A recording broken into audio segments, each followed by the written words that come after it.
Welcome to another episode of Cyber from the Frontlines. Today we are going to talk zero-day vulnerability research.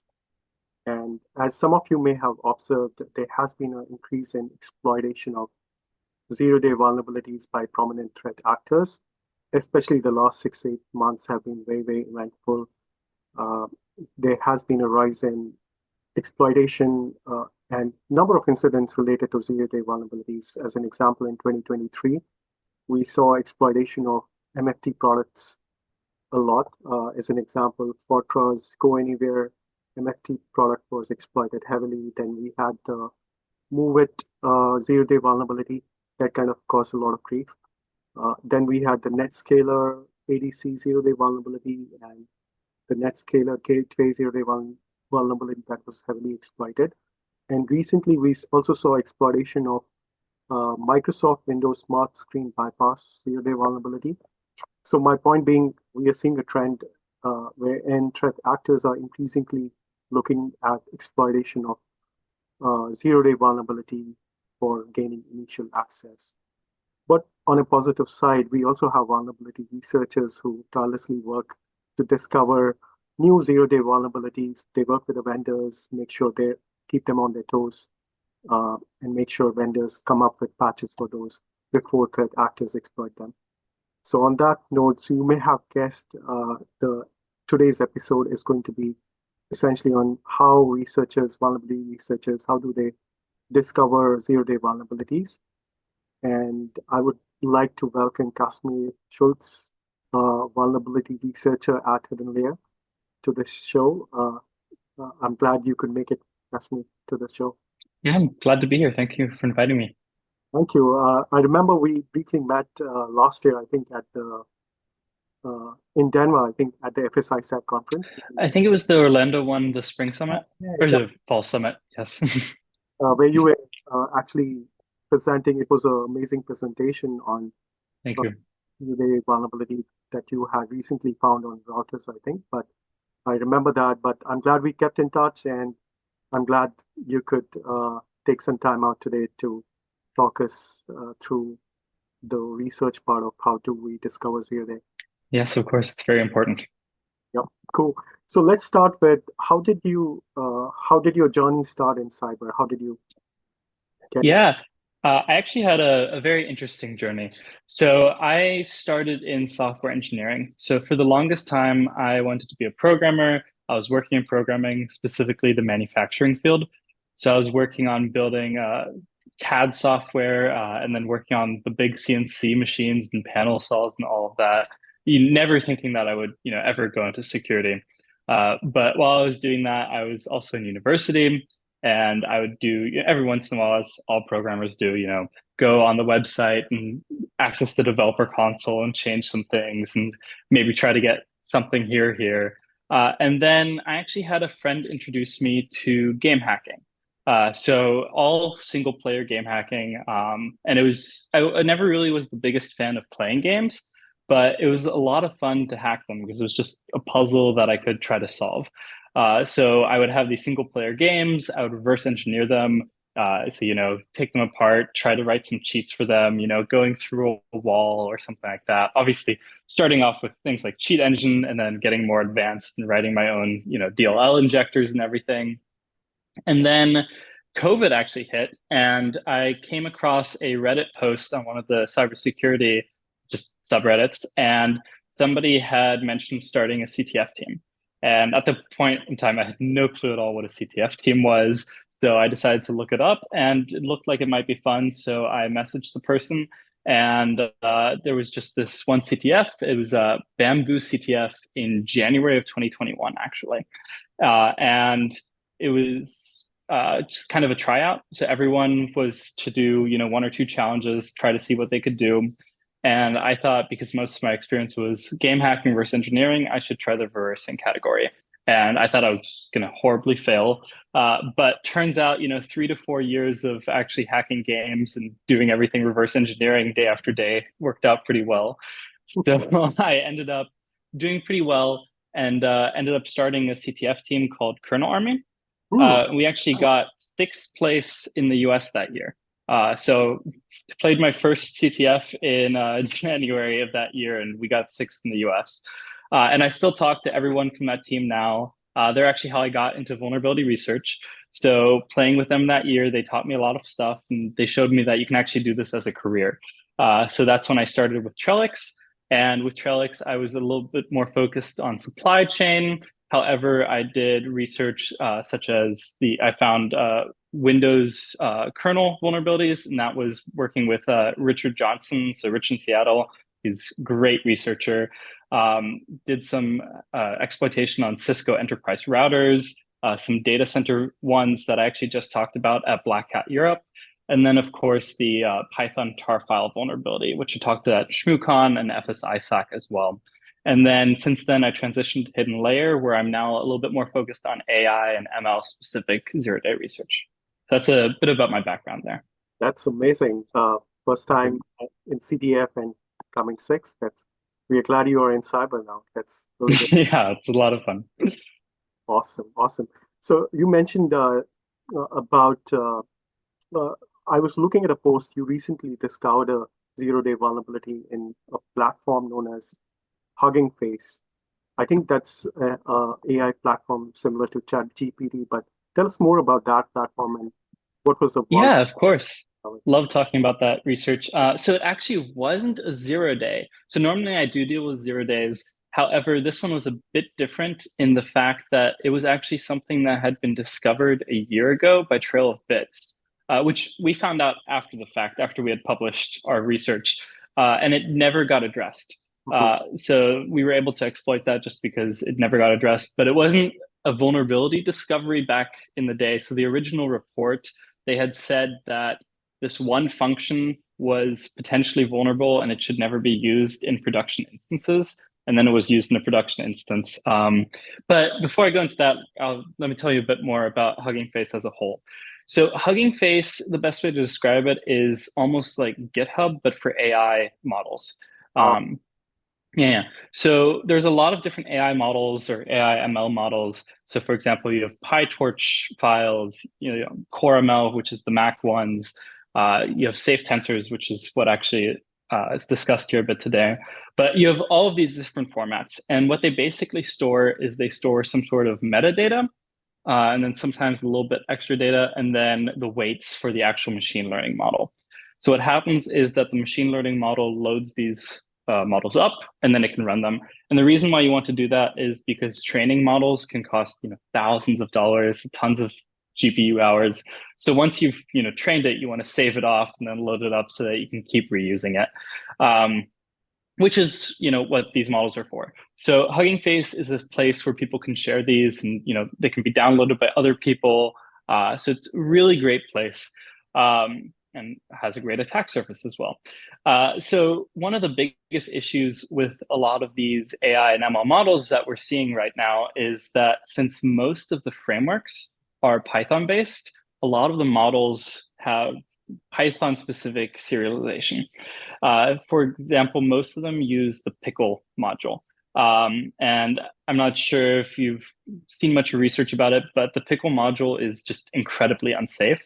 So the way that it works is it's basically a small virtual machine that just has bytecode instructions, and it just generates Python objects, as it goes along. And one of the instructions in there lets you basically run eval on anything that's passed through. So that means that you can generate, whatever functions, whatever code you want, and you can execute that. So that means if somebody loads up these models, you can just run any arbitrary code. So I can run, system command, whatever I want. And it is fairly well known in the field that this is an issue. So Hugging Face actually created a new file format called safe tensors. And safe tensors basically just stores pretty much only the weights. So it doesn't have any extra stuff. And it's a JSON format, and then just the weights, as an array in memory. So really nothing that you can exploit. However, most people don't use safe tensors. So what they did is they created a service that was just hosted on, they have this thing called Spaces where you can basically host little containers and code snippets. So they had this converter that was on a space. And what it would do is you would give it the path to your repository. it would download the model that you had. So it only accepted the PyTorch models. And then it would convert that PyTorch model over to safe tensors. And then it would send a pull request to your repository. And then you just had to accept it. And all of the pull requests were done through a Hugging Face approved, an official Hugging Face bot. Um, However, PyTorch is one of those models that actually has pickle inside. So what Owen, my fellow researcher, and I realized was that we could upload a PyTorch model and it would execute arbitrary code in the container, and then we could take over the container. And our first idea was to steal the credentials for the bot, because if you had the bot's credentials, you could do whatever pull request you wanted, right? So I could do a pull request to Microsoft saying, hey, this service, somebody submitted a request, because anybody could submit those requests. And then if they, accepted the pull request, we could change their model. However, what we noticed after that was that there was actually persistence across the containers. So that means if I access the container, you would access the exact same container when you used it.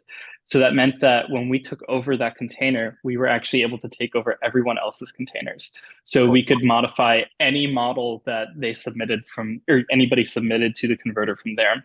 And while it doesn't seem the most significant, so as I said, the converted model is that safe tensors model, and that doesn't have code execution. However, changing a model, you can still do a lot. So let's say that Microsoft releases a model that has facial recognition, and it's their built-in model. You can have it train on specific faces, and then you can access your phone, whatever. What somebody could do is they could potentially take the original model, retrain it. So I could retrain it so that my face is in that model. And then I could, upload it as the safe tensors format, but with my face kind of programmed in. And I would then be able to open everyone's phones. So, I mean, that's a very high level overview. That'd be difficult to maybe do exactly like that, but that's the type of attacks we're talking about. And with GitHub, it's because you're looking at code. When somebody uploads something malicious, it's really easy to see. I can see, oh, what's the system command doing in here?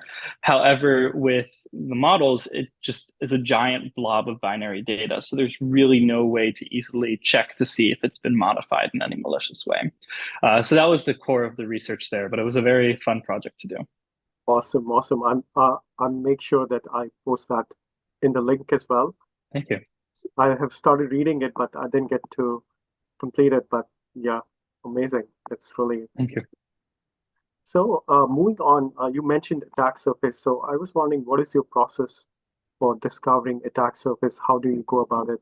What is the process or method for your research and discovering of these vulnerabilities? Yeah. So obviously, the first part is sadly the hardest part of any project, and that's actually trying to figure out what to research. So I would probably say one of the hardest parts of my job is trying to find a project, just because there's a big mix of things that have already been researched. Is there any impact? Things like that. So yeah, that's that's always the first step that I do. But then once I actually go through and find a project, the next thing that I do is I try to get my own local version of that. So if it's a physical device, let's say I'm hacking a camera, I want to actually own that device, set it up on my own local network. If I'm standing up a server, I just released some research on ClearML, which was a server that an MLOps solution that we hacked. And it was a server component. So obviously we didn't want to hack their server. We wanted to be able to stand up on our own and just attack it however we want, because it's not good to attack other people's stuff. We always make sure that anything we are doing any research on is something that we fully control, is on our network, is on our machines. And that's for lots of reasons, most of which you can guess. And then once I actually have that target running, one of the first things I do, and it's a bit different than other researchers, I think, is what I've realized is I tend to look through the documentation and the tutorials for whatever I'm trying to research. And that's for a few different reasons. So the main reason I do that is normally when I come onto a new project, I know nothing about the project. Like the Cisco routers, I had absolutely no clue how to set up Cisco router. I had no clue, the enterprise router. I had no clue about all the features it had. and the attack surface.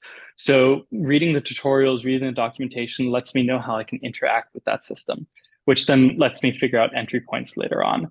But what's also great about reading documentation is that a lot of times you stumble across something where it's very obvious that it was written for a very specific purpose, whatever functionality. However, that functionality has a lot more power than it's supposed to have. For example, I guess with Pickle, right?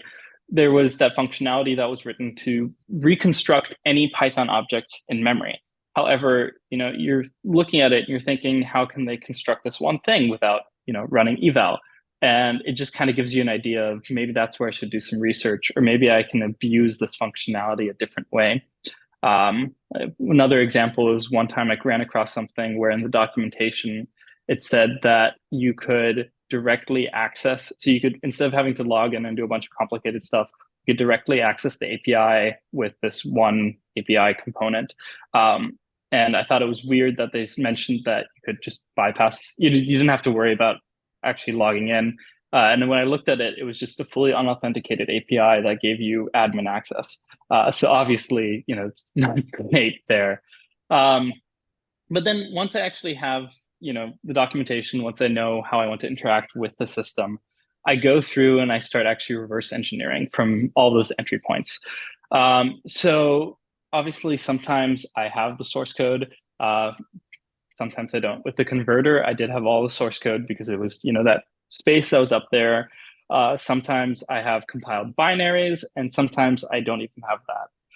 So for example, with the camera, so I did on the Wise camera, I did some research, and I actually had to get the firmware for that. So for the camera, the first one I had, I was able to find the firmware online on their website. They had like a support website. But then for the second one that I did, I actually had to take the camera apart and take the firmware off of the flash chip. So it's really just getting access to whatever code, because obviously you need some way to reverse engineer it. And if you can run it locally, all that code is there somehow. It might be encrypted, it might be hard to get, but you can get to it. And that's what you need to do because you need to reverse engineer. And then once I do that, I have a bunch of different tools and techniques that I use, and I just try to find any and all vulnerabilities.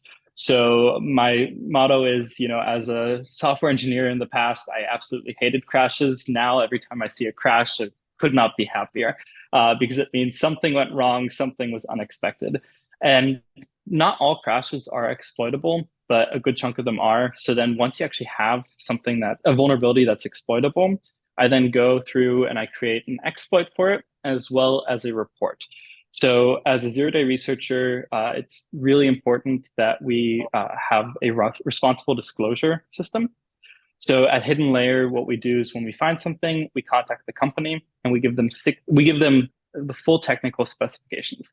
So we tell them where the vulnerability is. We give them a proof of concept for how it was exploited, proof of concept for where it is. We give them back traces. We give them summaries, impact summaries, everything.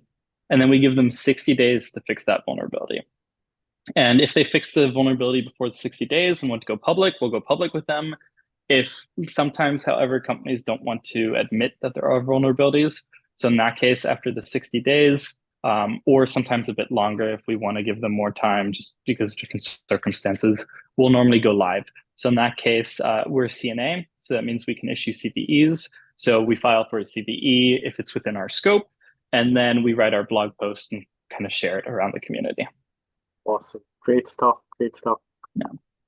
I think the fun part would be when you actually figure out the vulnerability. Yeah. That would be like, good job done. Something like that would be a good, you get a good sense out of it, right? Good. Yeah, definitely. Awesome.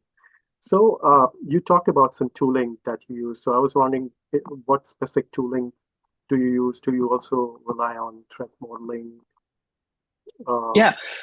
So I'm going to take those, I'm going to kind of separate them. So first, I'm going to just talk about how do I research attack surface and threat modeling, and then I'll get into tools. So whenever I am approaching a target, what I'm always most interested in is what untrusted data does that target interact with? So the most glaring case there would be, can I externally access it? So if it's a server, something that's externally accessible might be, for example, the login. Everyone can access the login. Anyone can submit whatever they want into the login form, right? So that's all untrusted data that it parses. For the Hugging Face vulnerability, they were dealing with the untrusted data as well. So that's really the first thing that I kind of look at in terms of attack surface, as well as threat modeling, because untrusted data, that's never good. And then once I have found all of the entry points that deal with the untrusted data, deal with something that I can actually interact with, I look for any critical components. So I look for something that actually controls the device. For example, my data center research, I took control over a DDI. And what I could basically do was, manage the DNS, manage the DCHP. I could control everything there. So if you can take over that component, that's fairly critical. Other important things might be something that has access to high-level data. So obviously, some data you don't want anywhere. And a component that interacts with that is a good research target. And then once I found all the spots that deal with that untrusted data and all the spots that would be critical if I actually take over them, I then try to figure out if there's any connections between any of them, and that's when I kind of start doing some research there. In regards to the tooling, I actually almost every tool that I deal with is something that I've written from scratch. And it's actually a lot of zero-day researchers I've talked to do that, and it's actually for two reasons. So the first is that I'm often looking at very, very niche projects and very niche components, which means that I need to have tooling that's fairly flexible, but can also hit those niche components. So writing something myself is great there. The second reason is that any tool that is out there and can be used by other people is being used by other people. So you're not likely to find something that no one else has found before, right? If everyone has a tool that scans for X, and you look at a project and you're looking for X, chances are another researcher has found it, or a developer who actually knows something about security has ran the tool as well. So writing your own tooling really lets you have a lot more access and a lot more control. So what I have is I have my own set of source code analyzers. Right now with Hidden Layer, I'm doing a lot of open source analysis, and that's just because a lot of machine learning things out there are open source and not audited at all. So it's very good that we're going through and actually checking everything. But the way that most of my source code analyzers work is that I have this sort of abstract syntax tree parser. So it reads through the code base, it generates abstract syntax trees, does some taint analysis and some data tracking and all of that. And then it's very bare bones. So it will just run on whatever code it's written for, and then I can do whatever I want with it. And the way that it works is I write plugins then for every specific project. So obviously there's some functions that I look for at every project, right? So the pickle loads. So I have a plugin that always scans Python code for that. However, there might be other things. So for example, in that report, if I'd read that report, I would have known that that convert function was vulnerable. So I would maybe add that convert function into my plugins, and then it would scan all the code bases I check for that. And that's a really good way to automatically find a lot of things, as well as if I realize that something is vulnerable or can be abused, like based on the documentation, I can search the entire code base for that and see how I can interact with that. Then, depending on the type of project that I'm working on, I oftentimes build out fuzzers. So for those that don't know, fuzzers are a type of tool that basically try to brute force crashes. It's a very dumbed down version of it. So back in the day, you would actually take, dev random and just pipe it into a command line thing. But obviously that doesn't work nowadays very well. So nowadays they're a bit more advanced. They, actually do code coverage. They go all the way through. So a lot of times if I'm working on something like if I need to access something over the network, I'll write a really basic fuzzer around something called Redamza, which is just a really basic, does bit flipping and things like that. But it actually does find a lot of things. However, if I have a more interesting project that I can really dig down, one of my favorite fuzzers to use is WTF, or What the Fuzz. And it's actually developed by Axel Souchet. also known as Overclock. I believe he works at Interrupt Labs now. Very good researcher. But what WTF is it's a snapshot-based fuzzer for Windows. And you can actually fuzz the Windows kernel and Windows user mode. And the way that it works, or snapshot fuzzers work, is that I have this VM, Windows VM within my Windows VM, so nice and nested. And I set up a kernel debugger. So the host sets up kernel debugger for the VM, and then I run whatever code I want inside of the VM, and I set a breakpoint wherever I'm interested in. And then once I hit the breakpoint, I can take a snapshot of the entire VM's memory, and then I can load it up and then run the fuzzer based on there. And what's really nice about snapshot fuzzers, specifically for AI, so a lot of those models on Hugging Face, they're 2-3 gigabytes big because you have all the weights. And obviously, most of those weights aren't important. So let's say I only want to focus on the metadata, right? So what I can do there is I can take a snapshot when it starts actually parsing the metadata, and then I can end the fuzzing when the metadata is done being parsed. So rather than fuzzing the entire code base with all the weights, I can only fuzz that one function. So you can really get in depth there, which is great. And then, of course, I have my trusty compiler, which I think any reverse engineer use. So I primarily use Binary Ninja, which again, I use because of its flexibility. So Binary Ninja, there's just a lot of scripting that you can do with it, which is personally I prefer it, over something like IDUM, just because I can script anything I want with it. So oftentimes I deal with obfuscated things, and I can obfuscate one component, but then I might have to try to go through every other version of that throughout the entire code base. And with Binary Ninja, it's really easy for me once I figured out that one component to just propagate it throughout the entire binary that I'm trying to research. Awesome. That's cool because I didn't know about Binary Ninja. I usually worked on IDA Pro, so I'll check that out. Yeah. Pretty cool. Yeah, no, so Binary Ninja has definitely been my favorite so far. Most of my coworkers use IDA at this point, though. I'll check out. So I also wanted to understand the process for exploit development. If you could talk us through that, what is your method for doing that? So, wow, that's a hard question to answer without first considering the type of vulnerabilities, right? So, developing an exploit, it really depends so much on the type of vulnerability that you're trying to exploit. So, I guess I'm going to try to step through a few different types of vulnerabilities and how I would, go around developing an exploit for each one. So, the most simple type of exploit and vulnerability that we see tends to be a command injection. So with a command injection, you normally just have to try to figure out how to escape the normal command and then put in whatever command you want. So for the most part, that is as simple as, adding one character to a string and then adding, whatever else you need onto there. So that's obviously the easiest, and they're not all that easy. As I mentioned earlier with the documentation, some exploits can be written by abusing functionality instead of abusing some sort of crash. So with Pickle, for example, writing the exploit there, what I would do is if I know that the code base is looking for a very specific output when they load the Pickle, what I would normally do there is I would go through with the bytecode and I would create bytecode that actually runs my exploit. So I would try to, do something on their system to gain some sort of persistence to get, out, some command control structure type deal.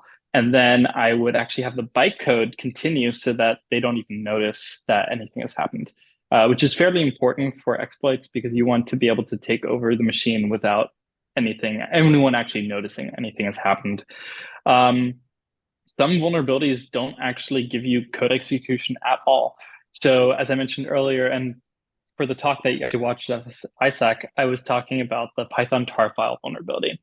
So that one doesn't actually give you code execution. What that one does or did was it let you write a file to the computer's file system. And based on an exploit for that, you have to try to think, how can I get code execution based on that? And obviously, if the person's running it in admin, you overwrite bash rc or, some sort of system file. However, a lot of those aren't going to be run on admin. So a demo that I did for that was I hacked an IDE called Spider. And basically, when you loaded a project, you could do the path traversal and overwrite files. And Spider on Windows was always in your program files. So I knew exactly where all those files would be every single time. So the hack, what it did is it overwrote the load or the start file for that program. And that meant that every single time somebody used it, it would then do the hack from then on. So that's how I could get code execution there. And then obviously you have all of your memory exploitation vulnerabilities. So those are when most people think of binary exploitation or just Pwn in general, people think of stack overflows and things like that.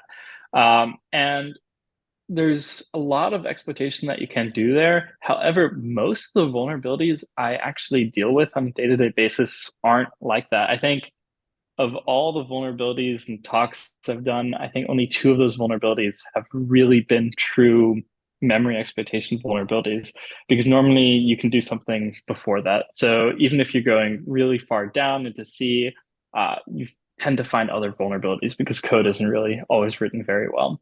But for those, it's very important that your exploit is consistent. So one of the biggest issues with writing exploits for memory exploit, anything memory exploitation wise, is that a lot of those exploits rely on either no safeguards, or if there are safeguards, you need to print some sort of values. So for example, if there's a canary, you need some way to leak the canary so that if you do some sort of overwriting, you can deal with that. And those exploits tend to, in my experience, kind of fall into two different categories. So the first is trying to overwrite or read some sort of value to change the behavior flow. So let's say, for example, I have a very basic Stack Overflow, and I can overflow a buffer, and there's a Boolean after that buffer just on the stack. And I can change, the code execution there. So for example, I could, make myself admin if I overflowed like some login function. Um, so that's, without, and those are the easier ones because you don't have to worry about protections as much. And then the other ones is where you're actually trying to get the program to run some sort of code. So this would be where, you have shell code running on the stack, or you have to do some sort of ROP chain where you overwrite the return address and then try to find gadgets. So exploits there require a lot more knowledge about, where it's being run, how it's being run, or a lot of times you actually have to chain multiple different vulnerabilities together. For example, with the data center one, that was actually memory exploitation. And we had to basically we had to leak some admin or some authentication information and the seed for the PRNG, so the pseudo or random number generator.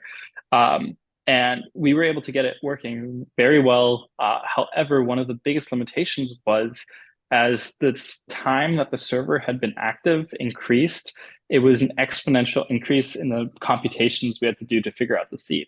So then what I found was I found a way to actually crash the system with a very simple DOS. So it was just a read out of bounds, just crash the system. But what that let us do then is it let us reset the server. So with memory exploitation, a lot of times you have to chain multiple vulnerabilities together to truly get that exploit. Got it. That's really amazing. The kind of stuff we do. That's really good. Cool. So, also wanted to understand more about offensive security frameworks. If you could talk about that. Yeah. What So you guys? zero-day research is a little bit different. So as I mentioned, there's a lot of frameworks out there for tooling, and those are generally pen testing. All of those. Those zero-day research feeds into those a lot. So you see a lot of times a researcher will put out a blog post about a new type of exploitation, or that they found that this one function is vulnerable, and then you see it kind of trickle into those frameworks. However, zero-day research is a bit different in the fact that, at least for me, it feels like there's not much of a framework to go by. So you have frameworks that help you enumerate the attack surface. You have certain ways that it's done there. However, there's really not much after you've found the attack surface. There's different techniques that you can apply, but you kind of have to just go at it. And everything between finding the attack surface and actually writing the exploits, because there's tons of documentation on how to write exploits, and there's tons of documentations on how to find attack surface. But Mhm. everything in between, it really depends on the researcher. And there's really no right or wrong way either. And it's honestly one of my favorite things about being a vulnerability researcher is that as long as I get that end result, I can mess up as many times as I want. I can do everything wrong. Half the time when I, stumble across something that ends up being a vulnerability, it's not because I was looking for that specific thing. It's because I was doing something else and accidentally broke something. And I just had to realize that, oh, the thing I broke might actually be useful. Um, but obviously, that is not an answer that will help your viewers.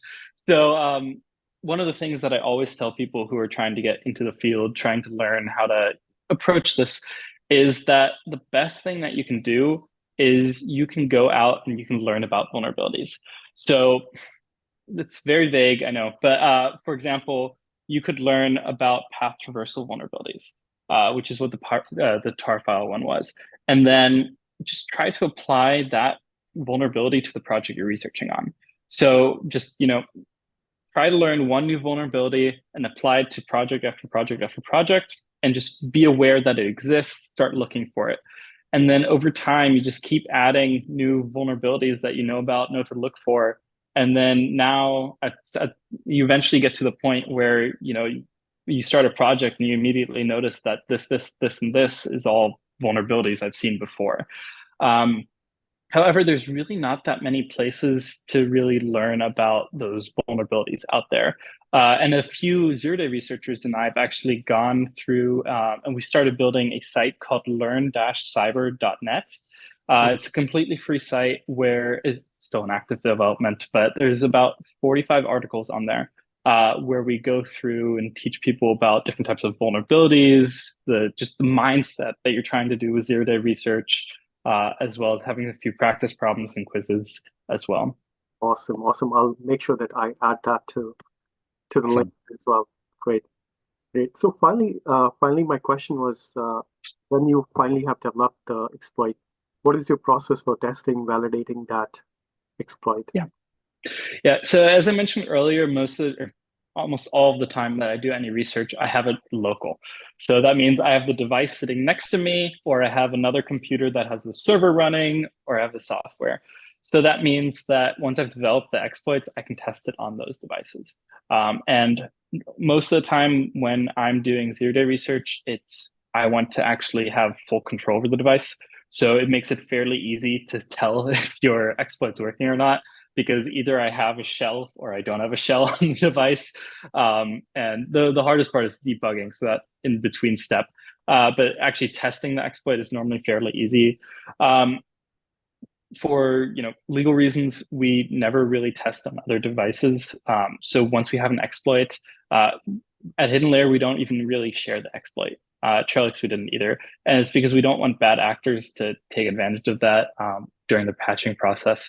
But obviously, we send them over to, when we do our report, we send them to the companies and the owners of the products. And sometimes what they'll ask us to do is they'll stand up an instance of whatever they want us to test and just make sure that we can run our exploits. However, as I said earlier, the exploits, we like to make sure they're very consistent. So they're normally at the point where everything's automatic. So it's kind of a point and play, which is nice. However, there's also the flip side, which is the defensive side, the blue teaming. So a lot of companies employ vulnerability researchers, and there's tend to be two different types of companies. So there do tend to be the more government contractors, which try to find something so that they can then report it or look for it, make sure they're not actively being exploited against. And then there's companies like Hidden Layer and Trellix that have more of the security approach. So the reason that we have vulnerability research teams is that once I find something, when we report it to the company, we also send it to our engineering team, and our engineering team makes sure that we add those protections into all of our products. So that means that the user is secured against it, because a lot of times, even after something gets patched, people don't update. I mean, I bet you have a few devices on your side that are a few updates behind. I definitely do, and I work as a zero-day researcher, which is really bad. Um, but that work is incredibly important because not only are we protecting the customers, but everything that we find and report is actually open sourced. So that means even if somebody's not a customer of Hidden Layer, doesn't pay money, they still have the benefit of all the research we do, and they're protected against threat actors because the CVEs are published, all our research is published. So it really gives you a good feeling at the end of the day when you go home because everything is done for good cause. Awesome. Yeah, that's amazing. The kind of work, especially building of exploits and doing all that research. Yeah, Yeah, and after all that, once you're done with that, that's definitely a very, very good feeling. So yeah, definitely is. awesome. So it was really nice talking with you and understanding how researchers, especially zero-day researchers, discover vulnerabilities. I'm sure everybody listening in and viewers will love that as well. Uh, thanks for your time, Kasimir.